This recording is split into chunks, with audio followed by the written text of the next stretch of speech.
ફરી એક વખત સ્વાગત છે તમારું નવા વ્લોગમાં. અત્યારે આપણે ઊભા છીએ 3 દરવાજે. આ છે અત્યારની અહીંની બજારનો નજારો. અહીં સામે જ છે ગફારભાઈના બટેટા. અત્યારે તો પૂરું થઈ ગયું છે. અત્યારે આપણે અહીંયા આવ્યા હતા પટ્ટો રિપેર કરાવવા, કારણ કે આપણો પટ્ટો હતો જે તૂટી ગયો હતો.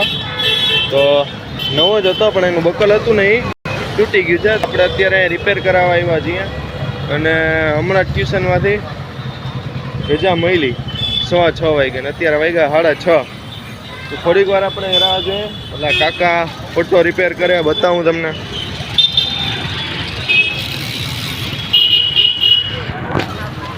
હમણાં પટ્ટો રિપેર થઈ જશે પછી આપણે ઘરે જઈશું. અને આજે ભીમ 11 પણ છે એટલે ઘરે કેરીનો રસ અને પૂરી હશે એટલે મજા આવી જશે ભાઈ. ને હમણાં 2 દિવસ પહેલાં જ આપણે કેરી અને રસ પૂરી ખાધી હતી એટલે મજા આવી ગઈ. આજે પણ મજા આવશે કારણ કે ભીમ 11 પણ છે. અત્યારે તો ભાઈ આપણે રાહ જોઈએ છીએ ક્યારના. ગરાગી ભાઈ ફૂલ છે. આપણે કેટલા દિવસોથી અહીંયા બજારમાં આવ્યા નહોતા કારણ કે આપણે ઘરથી કામથી ઘર જ કરતા હતા. એટલે આજે કેટલા મહિના પછી આપણે ફ્રી થયા છીએ. તો અત્યારે આપણે અહીંયા તમને થોડોક 3 દરવાજાનો વ્યૂ બતાવું. જુઓ તમે.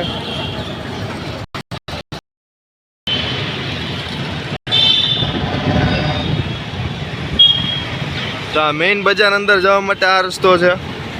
પછી આ ઓકરા કાંઠો કહેવાય. ત્યાંથી બધી અલગ અલગ જગ્યાએ જવાય. અને આગળ છે ગેલેક્સી ચોક. આ છે 3 દરવાજા.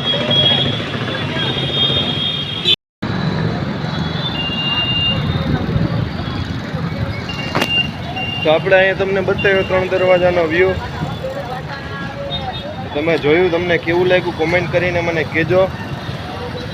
હજી કાકાએ ફોટો રિપેર કર્યો નથી. ચાલો ત્યાં જઈએ આપણે. રિપેર થઈ ગયો છે. અહીંથી અટકી ગયો તો અહીંથી જુઓ કરી દીધું. પટ્ટો એકદમ નવો જ છે. સાવ નવો પટ્ટો છે. ચાલો હવે આને ગોલ ગોલ વિચારીને ડાયરેક્ટ બેગમાં નાખીને જઈએ ઘરે. ફાઇનલી મિત્ર આપણે પૂગી ગયા છીએ ઘરે. અને તમારા ભાઈનો થોડોક લુક બતાવી દઉં ફ્રન્ટમાંથી. જો ભાઈ બીટી બાકી હા હરખાય છે ને? હા હરખાઈ નથી ભાઈ. ચાલો તાળું ખોલીએ. છે કે નહીં ખુલે? હલો ભાઈ, ઘરની અંદર આપણે ડેલો ખોલીને એન્ટર તો થઈ ગયા છીએ. હજી ભાઈ લેસન કરવાનું છે, ટ્યુશનનું લેસન.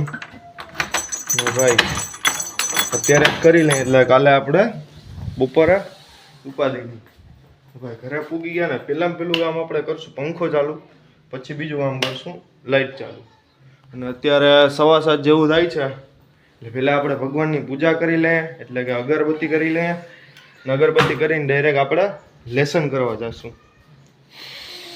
હા સુગંધ, ઘરની સુગંધ આહા 1 નંબર છે ભાઈ. સુગંધ શું કામ આવે ખબર? કારણ કે દરવાજો બંધ હોય ને એટલે હવા હેરફેર ન થાય ઘરમાં. એટલે આપણે ઓલી તમને ખબર હોય તો ઓલી નાની વ્હાઈટ કલરની ગોળીઓ આવે ખબર? એ ઘરમાં ને અલગ અલગ ટૂંકમાં ઠેકાણ ઓલા ખૂણામાં રાખ્યા સોફાની અંદર ને અહીંયા સાઈડોમાં. એટલે એનો હે ને આમ હવા બહાર ન જાય એટલે એની સુગંધ ઘરમાં રહી એટલે અંદર જાય ને એટલે ભાઈ 1 નંબર આવે છે ભાઈ સુગંધ. અત્યારે તમારો ભાઈ આવી નાખશે હમણાં થોડી વાર પછી. જોઉં છો ને હું ઠંડા કુલ ઉનાળો ભાઈ નો નાખીએ તો ભાઈ ખબર હે ને તમને ચાંબા થઈ જાય ચાંબા. તો ભાઈ મિક્સચર અહીંયા પડ્યું છે એટલે મને એવું લાગે છે કે કેરીનો રસ થઈ ગયો છે કે નથી થયો.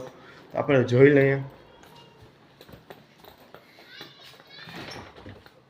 પડ્યો હે કે બાકી છે હજી? હા જો અહીંયા અંદર પડ્યો છે. અંદર બેગ તો કાઢ લઉં પહેલાં તો વજન રાખું હું. તો ભાઈ આજે આપણે ચોપડા આપી દીધા છે સ્કૂલમાંથી, એટલે ચોપડા આવી ગયા. અને ભાઈ ટોપી નથી કાઢી, ટોપી હું કાઢીશ ને તો વાળ હે ને અત્યારે ખરાબ હશે, એટલે સારા નહીં લાગે. તે છતાંય ભાઈ હું ઉતારું છું, તમે જોજો ભાઈ. મારા વતી એક યાર, મારા વાળ વતી તમે એક લાઈક કરી દેજો ભાઈ. જોયા ભાઈ કેવા વાળ થઈ ગયા એકદમ ચંપક જેવા. આમ તો હારા જ છે, નથી વાંધો કા, કારણ કે સ્ટુડન્ટને આવા જ વાત સારા લાગવા જાય. વાત ફેરવતા સારી આવડે આપણને બચપનથી. તો ચાલો હવે આપણે આપણું કામ સ્ટાર્ટ કરી દઈએ, કારણ કે ભાઈ આરતીનો સમય થઈ ગયો છે અને ભાઈ હોમવર્ક કરવાનું છે. આપણી પાસે ટાઈમ ઓછો છે અને વહેલું પણ સૂઈ જવાનું છે, કારણ કે સવારે આપણે વહેલું ઉઠવાનું હોય ને વહેલું સ્કૂલે જવાનું હોય. એટલે ભાઈ આપણી પાસે ટાઈમ અત્યારે બહુ જ ઓછો છે, એટલે આપણે અત્યારે થોડીક સ્પીડમાં બધું કામ કરી છે ને ભાઈ. હું થોડોક હમણાં બિઝી હતો, એટલે પણ બ્લોગ પર નહોતા આવતા, તો બ્લોગ પણ નહોતા આવતા. એટલે હવે એકાદરે બ્લોગ આવશે, તો તમે પ્લીઝ થોડોક સપોર્ટ કરજો, એટલે મને મોટિવેશન આવે. ઓકે મિત્રો, તો ચાલો હવે હાથ મોઢું ધોઈને દીવાબત્તી કરી લઈએ. આપણે હવે દીવાબત્તી કરી લીધી ને આપણું દફતર લઈ લીધું. હવે આપણે ટાઈમ ઓછો ગાડીને ડાયરેક્ટ જઈએ ઉપર, અને દરવાજો આપણે બંધ કરી દીધો છે. બંધ જ છે, ખુલ્લો નથી રહી ગયો ને, બંધ જ છે. હાલો હવે આપણે ભાઈ લેસન પહેલા આવો ભાઈ, પછી બીજી બધી વાત. ભાઈ જુઓ ભાઈ, અમારું ઘર તો ભાઈ આવું છે. જુઓ આવી રીતના જાય કેમ બતા પણ ભાઈ આવી રીતના સામાન પડ્યો હોય ભાઈ. જો ભાઈ અમે ગરીબ માણસો અહીંયા ચોપડા પડ્યા. આપણે ભાઈ ઉપરના રૂમમાં આપણે પહેલું કામ શું કરવાનું ખબર ને ભાઈ, પંખો ચાલુ કરવાનો. હાલો હવે હોમવર્ક કરી નાખ્યા. અંજવારું હેતા આહા બહારથી એક નંબર પવન આવે. હા ભાઈ જો આ પવન આમથી આવે અહીંથી, એટલે વાળા આમ ઉડે. જોયું ને ભાઈ, આપણું ગણિત પાકું હે ને. હવે ચાલુ કરી દઈએ લેસન. હવે આપણે ડાયરેક્ટ લેસન પૂરું કરીને ડાયરેક્ટ જમવા જાઉં. ઓકે, તો ફાઇનલી ભાઈ આપણું HW એટલે કે હોમવર્ક પૂરું થઈ ગયું છે ને ભાઈ આપણે અહીં નીચે આવી ગયા અહીં.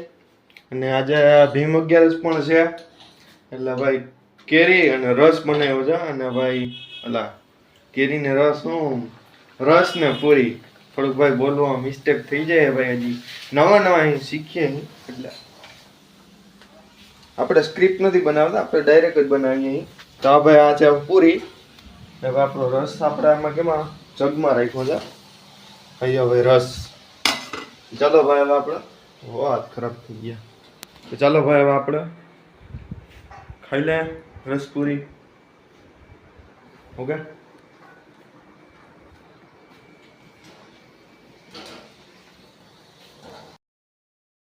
હાલો ભાઈ હવે આયરી પૂરી, હા આપણો રસ તો એ ડૂબી ગઈ ચમચી.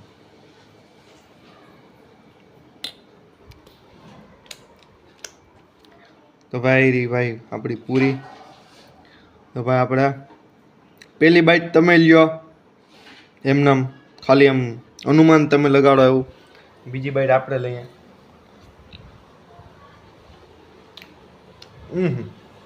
એક નંબર, કઈ ઘટે જ નહીં. વાહ, કેવું હે વંદન રસ ને પૂરી? સરસ. તો ભાઈ વંદનને મજા આવી એટલે બધાને મજા આવી.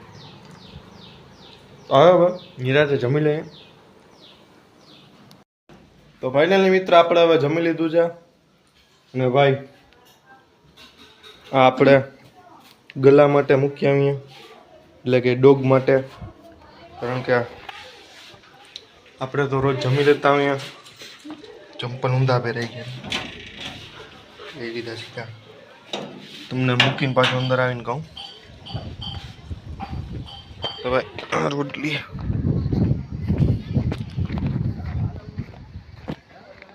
તો ભાઈ આપણે અહીંયા રોટલી રાખીએ છીએ ડેઈલી, અહીંયા રાખી દઈએ.